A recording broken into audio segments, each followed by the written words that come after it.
An airboat crash in Marion County takes a man's life and injures another. We have details first on the TV 20 News at 6. Marion County and the school board are getting ready to take their fight to new legal heights. It's round 2 over stormwater and fire fees. And jobs are coming to Gainesville by the hundreds. We'll tell you about a high-tech company that's joining Gainesville's innovation community. The TV 20 News at 6 starts now. Now, from your local source, TV 20 News at 6 in high definition.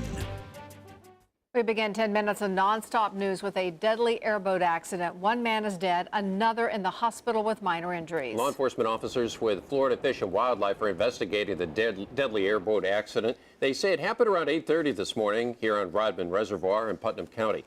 64-year-old Philip Taylor of Hawthorne was killed in the accident. 50-year-old Raymond Allen was taken to the hospital with minor injuries. The two gentlemen were on a fishing trip and left the Orange Springs boat ramp.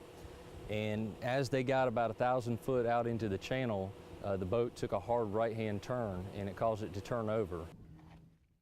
Officers are investigating what caused the airboat to flip. Taylor was not wearing a life jacket, but Allen was, according to officers who are still searching for the airboat, which sunk after overturning. A little more on this story tonight at 11. The battle between the Marion County School District and the city of Ocala is now heating up. TV 20's Natalia Martinez joins us live from Ocala Bureau and says the district and the city have a court date on Thursday. That's right, Paige, and it's not going to be a friendly encounter. The city is suing the district over hundreds of dollars in stormwater fees. Now, the school district says they shouldn't have to pay, and they've cited Alachua and Pinellas County as not having to pay those fees either.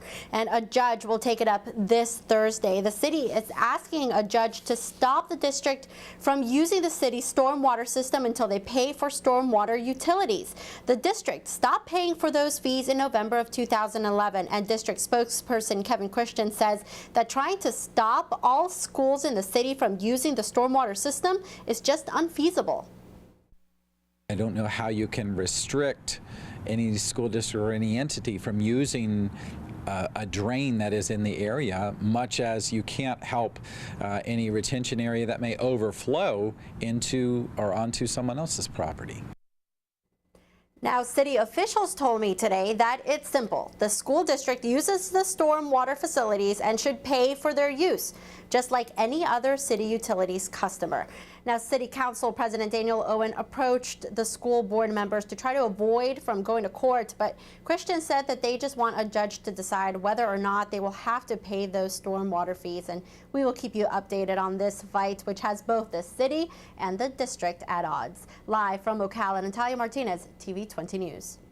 Some local parents are offering praise for the new state law that would allow inspirational messages to be presented at school. Governor Rick Scott signed Senate Bill 98 last week, which allows school districts to decide whether they will permit students to read inspirational messages at assemblies and sporting events.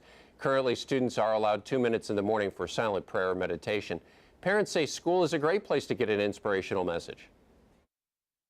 I personally think it's a wonderful thing. I think that that the kids today need all the inspiration that they can get.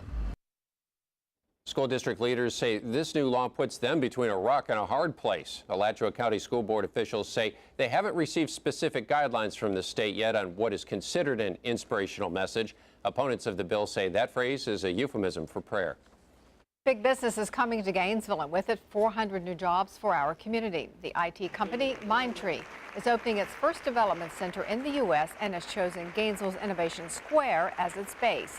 Scott Staples, president of the company, made the announcement to the Council for Economic Outreach. Staples says he wanted to base his company in the Southeast and chose Gainesville in part because of its ties to the University of Florida and Gainesville's enthusiasm for technology.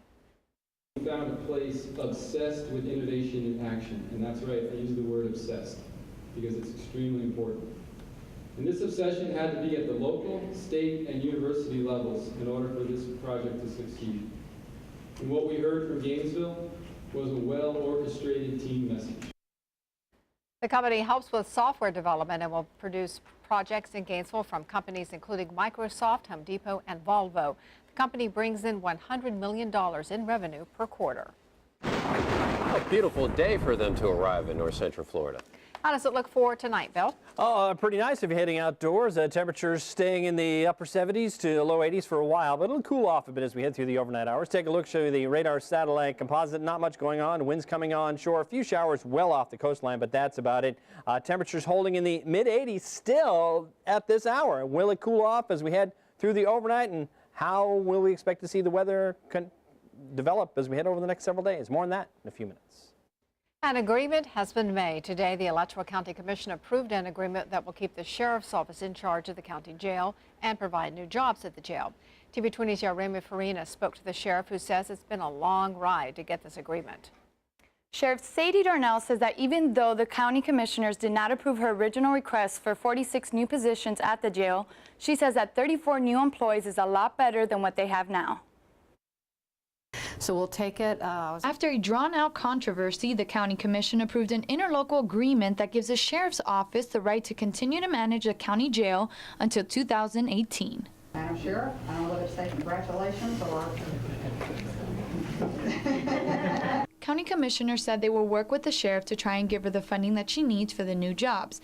That is complicated by questions over how much funding will come from the state and a new Medicaid mandate that may cost the county millions. Acting Deputy County Manager Betty Baker says if there's enough funding, the 34 jobs would be paid for. The board cannot make a budget commitment in a contract, so budget issues will be resolved during the budget discussions. Darnell says that before any hiring is done, they need to make sure the money is in place.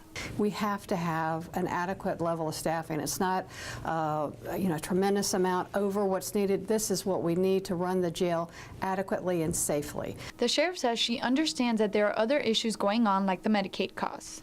Now, there are a couple capital projects that are included in the interlocal agreement. Here at the Alachua County Jail, they hope to replace the windows, roofing, and AC systems, as well as renovate the kitchen.